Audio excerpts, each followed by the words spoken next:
allí las poblaciones de los territorios que cuentan a diario con la presencia de grupos armados, pues padecen y enfrentan con valentía y con coraje todas estas situaciones.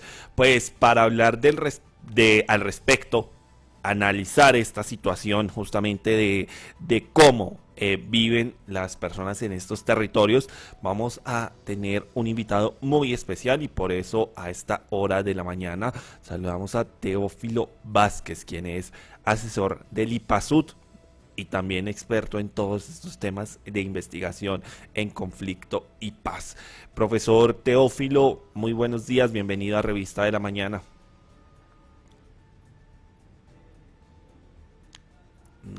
No escuchamos, no sé, profesor, ¿nos escucha?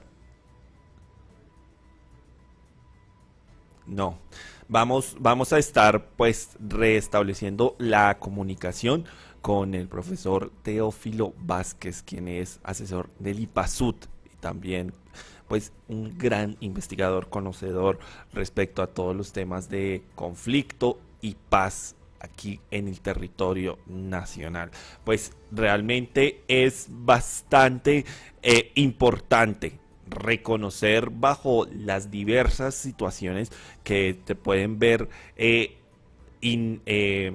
arraigadas bajo la presencia de grupos armados dentro de diferentes territorios de nuestra nación, pues entender cómo desde allí cada uno de los habitantes pues juega un rol, un papel fundamental donde precisamente pues el coraje de permanecer allí, de apostarle a la paz, de apostarle a el tratamiento y la permanencia en cada uno de sus territorios, pues es necesario.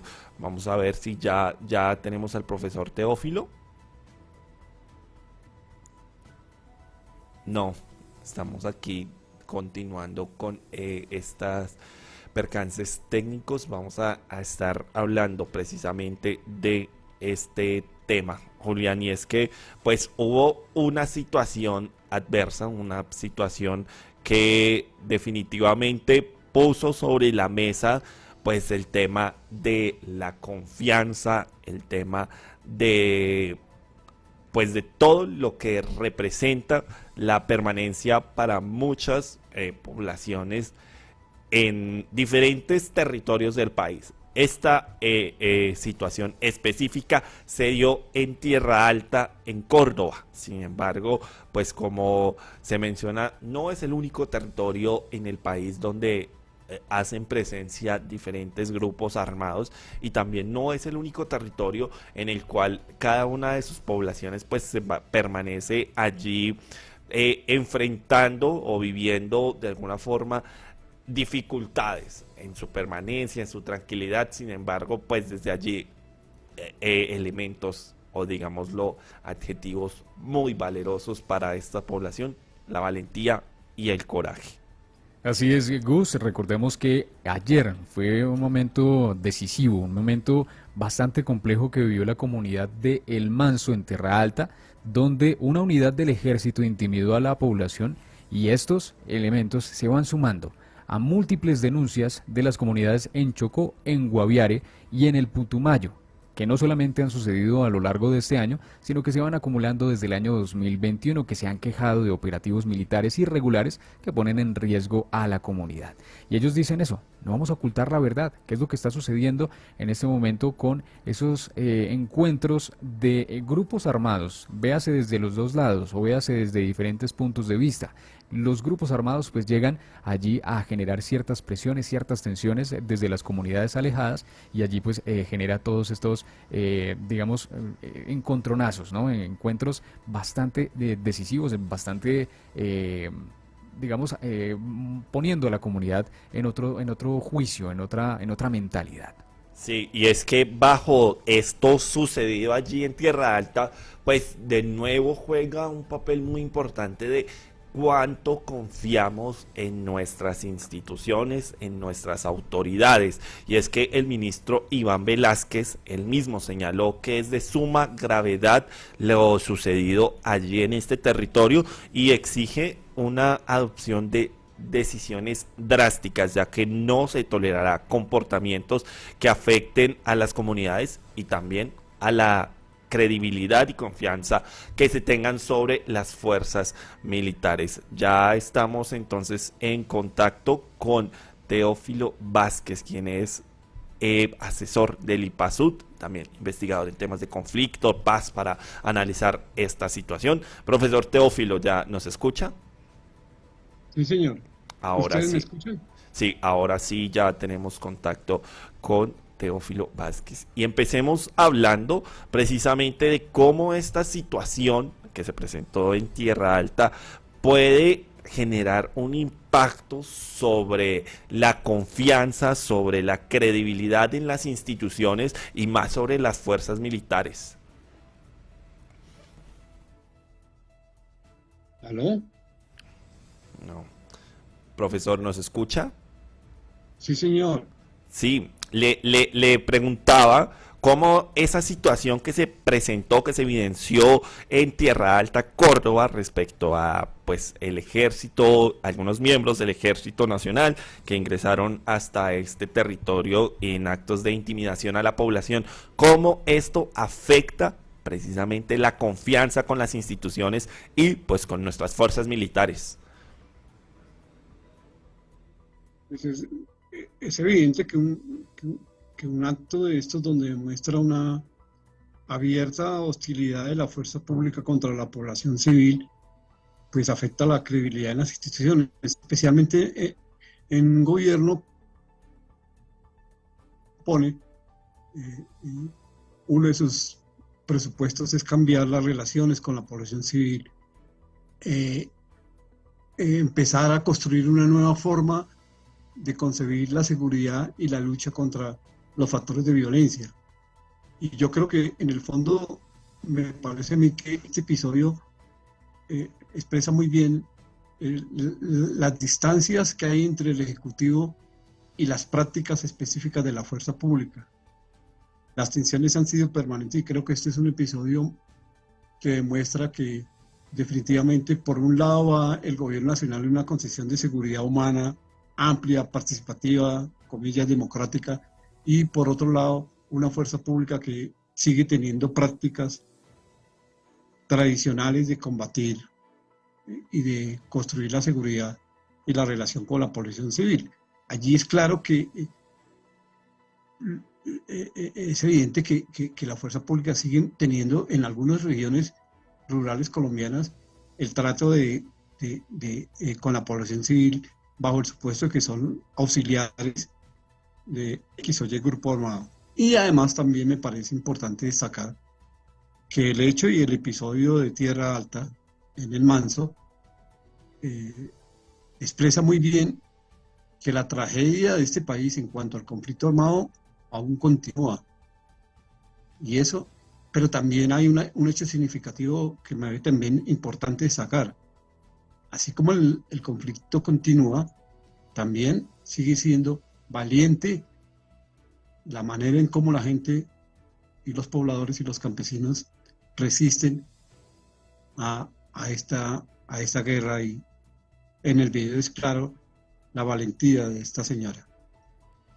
Profesor Vázquez, gracias por acompañarnos en Revista de la Mañana. Bueno, muy bien, usted lo acabó de decir, son elementos que en este momento pueden estar generando tensiones con las Fuerzas Armadas y con la visión de gobierno que se tiene en este instante en el país. Pero según la población, que en este momento es protagonista, la población en el Manso, en Tierra Alta, ya se había dado estas denuncias desde el año 2021. Ya se estaba hablando en el Chocó, en el Guaviare, en el Putumayo, estas intimidaciones, y además también enaltecen o resaltan esto como operativos militares irregulares que ponían en riesgo a la sociedad. ¿Esto qué podría, digamos, resaltar, o qué podría también poner en duda lo que está sucediendo hoy como país y como sociedad? O sea, ¿cuál es la credibilidad frente a las Fuerzas Armadas, frente a algo que ha sucedido durante tanto tiempo? No, usted tiene toda la razón.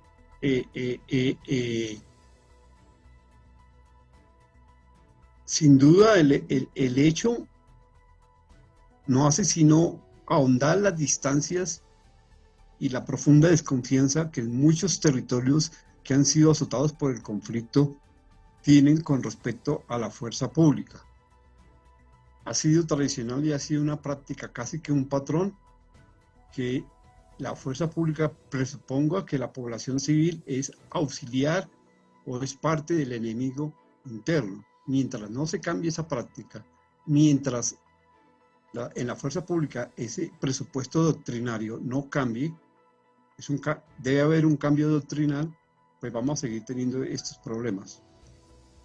Lo que pasa es que esto sucede precisamente en un gobierno donde se anunciaron transformaciones y cambios en la fuerza pública, hasta donde la tensión entre la fuerza pública y el Ejecutivo, que tienen, como se ha visto y como ha sido testigo la opinión pública, concesiones diferentes de lo que debe ser el manejo de la seguridad, eso es lo que está por discutir. Pero me parece que este hecho y otros hechos que han pasado son la prueba de fuego de las tensiones que hay en el interior del Ejecutivo colombiano con respecto a la concepción de seguridad. La fuerza pública anclada en una concepción de seguridad tradicional y ese gobierno que quiere proponer nuevos cambios. Hasta dónde lleguen esos cambios doctrinales y esos cambios doctrinales se transformen en prácticas específicas, esa es parte de la política que ese gobierno tiene que implementar. Profesor, bueno, y por otro lado, dejando pues esa pregunta, ¿no? Esa premisa, la adoctrinación que se está dando, o digamos, esa línea bastante profunda que tiene las Fuerzas Armadas bajo una visión digamos, de política, ¿no? O visión también de país. Pero ahora hablemos sobre lo que ocurrió precisamente,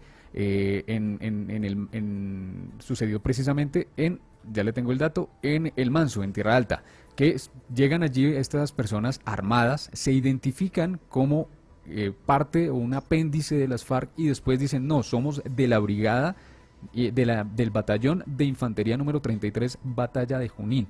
Esto también representa una ruptura gigante dentro digamos, la estructura ya sólida del ejército. Bueno, sobre detalles específicos, con las evidencias que hay en la opinión pública, salvo el video y el comunicado del Ejército Nacional y de la Brigada de Montería, donde dicen que van a investigar los hechos que presumiblemente se pudo tratar de miembros de la fuerza pública, es muy difícil pronunciarse a fondo y opinar a fondo. Lo que sí le puedo decir es que precisamente la fuerza pública tiene serios problemas en cambiar sus doctrinas y sus prácticas con respecto a su presencia en las zonas de tradicional conflicto, entre esas Tierra Alta, donde hubo presencia de los grupos paramilitares, hubo presencia de las FARC.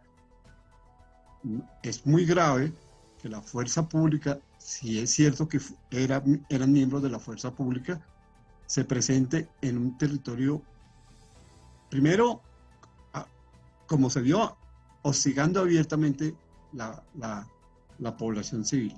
Segundo, de manera irregular, encapuchados, enmascarados y, más grave aún, haciéndose pasar por otro grupo. Me hicieron acordar de prácticas que habían anteriormente donde miembros de la fuerza pública llegaban a territorios de influencia de la guerrilla y decían, ya vienen los paramilitares y como van a venir los paramilitares, ellos no son como nosotros, y estaban encapuchados. O hay veces miembros de la pública que de manera indistinta se hacían pasar por grupos paramilitares para cometer actos de violación de derechos humanos. Profesor, bajo la administración del presidente Gustavo Petro, pues la premisa de la paz total hace parte fundamental, medular, un sistema medular en la administración del presidente. Sin embargo, pues estas prácticas que usted mismo menciona bajo un adoctrinamiento y un actuar de las fuerzas militares hacen que de alguna forma se empiecen también a generarlo, si vale el término, en este choque de trenes entre las decisiones o la búsqueda de la paz total del presidente Gustavo Petro y situaciones adversas que pues definitivamente van en contravía de la búsqueda de la paz total. Sin duda, ya le insisto, creo que buena parte de, una de las condiciones de posibilidad de lo que el Ejecutivo en cabeza del señor presidente Gustavo Petro llama la paz total es mirar el papel de la fuerza pública en esa paz total. Y ahí volvemos sobre lo que hemos insistido. El problema de la fuerza pública es qué concepción de seguridad y de lucha contra los factores de violencia tienen. Y ahí hay un rezago, o hay cuando menos, si no un rezago, sí, una incomunicación muy grande entre lo que el Ejecutivo orienta basado en la seguridad humana, que es una concepción amplia de la seguridad con participación de la población civil, democrática, etcétera, etcétera, y una doctrina, y una forma doctrinal que se expresa en la práctica de los años 80 de la fuerza pública. Ahora, esa tensión es, como usted acaba de decir, es un choque de dos trenes y lo hemos visto todo este año de gobierno. Mi opinión personal es que parece paradójico, pero buena parte del logro de la paz total se tiene que hacer con base en restablecer la comunicación entre el Ejecutivo y la fuerza pública. Pero además hay que decir que no es un factor de este gobierno. Buena parte de los gobiernos anteriores han tenido grandes problemas con respecto a la fuerza pública. Hay que recordar, por ejemplo, el papel negativo que jugaron los militares en sabotear los procesos de negociación anteriores, pero también hay que destacar el papel positivo que jugaron en La Habana. Yo creo que este país, una de las grandes discusiones que para que se dé la paz total, como dice muy bien el legado de los hallazgos de la Comisión de Verdad y sus recomendaciones, es restablecer el diálogo y la manera en cómo comprendemos el papel de la fuerza pública en la profundización de la democracia. Sí, profesor, bajo esta situación ahora me gustaría enfocarnos o llevar esta conversación hacia la población, porque desde allí uno de los adjetivos que se dan bajo cualquier tipo de situación en la que precisamente el territorio tiene presencia de grupos armados ilegales es la valentía y el coraje con el que la permanencia de la población le sigue apostando también incluso a la búsqueda de esa paz total. Y me gustaría preguntarle entonces cuál es ese papel fundamental de la población misma en resistir y pues permanecer durante en los territorios para aportar también a la búsqueda de esa paz. Sin duda, tanto lo que se acuerde con los grupos armados, sean las disidencias, sean el ELN o sea el Clan del Golfo, debe tener una amplia participación de la población civil, que en últimas, como dice todo el espíritu transicional en el que este país se encuentra hace tiempo, el eje de cualquier proceso de negociación y de reconciliación debe ser las víctimas. Por eso mismo destaco la valentía de estas mujeres, la valentía de esta comunidad que en el Manso y en Tierra Alta, que es el Manso queda al sur de Tierra Alta, casi que en las goteras de cuando uno empieza a subir hacia el Nube en Paramillo, ha estado resistiendo al conflicto. Y precisamente se le ha, como dicen ahora, parado a todos los grupos armados, a las FARC cuando estuvo allá en los años 80 y 90, después al paramilitarismo que construyó un orden social autoritario en Tierra Alta, y ahora a los diferentes grupos. Y ahora, en este episodio, a la fuerza pública. Pero ahora la pregunta es, ¿Cuál es de qué tipo de participación de la sociedad civil estamos hablando? Y ahí creo que el acuerdo de La Habana hizo avances importantes y creo que el gobierno nacional, en la manera en cómo está planteando los diálogos con el ELN y con las disidencias de las FARC, acierta en dos vías, en que el papel de la sociedad civil no solamente debe ser en la parte sustantiva de los acuerdos, planes de desarrollo, obras sociales, presencia del Estado, sino también en lo que es para ellos muy urgente, que es los mecanismos de verificación del cese al fuego que se haga o se pacte. Así es, profesor. Bueno, ahora está esto, ¿no? Que es la importancia de tener a la sociedad dentro de la estructura que se vaya a tomar frente a esos diálogos de cooperación frente a los grupos armados y la sociedad. Ahora mi pregunta es sobre la pertenencia territorial. Vimos una apuesta importante de la población diciendo aquí estamos y aquí nos quedamos, no nos vamos a dejar intimidar. Esa pertenencia territorial también ha estado muy presente en otros elementos, en otros lugares, en otras comunidades de Colombia, pero dentro de todo se podría decir que ya están cansados de entrar a hablar sobre el desplazamiento forzado y sobre todos estos elementos. ¿Podríamos hablar sobre este tema o podríamos también decir que se están fortaleciendo también las estructuras sociales para ya decir no más?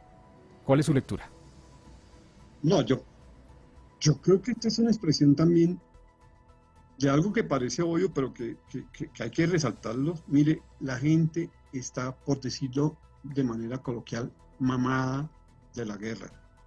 La gente, y por eso es que este gobierno tiene que ser muy, muy eficaz y eficiente en la manera en cómo acelera esos diálogos y en cómo acelera la llamada participación de la sociedad civil. La gente está mamada de la guerra. Por ahora lo que la gente quiere es que la dejen vivir en paz, que no le recluten sus niños, que no violen a sus mujeres, que no los desplacen, que los dejen realizar su vida económica y de vida de manera común y corriente. Y después, sí, los otros pueblos de participación en el desarrollo económico, social, político, cultural de los territorios. Ahí es donde es un problema de secuencias de la negociación. Y esa secuencia en esta negociación yo no la veo tan muy bien diseñada como debería pasar.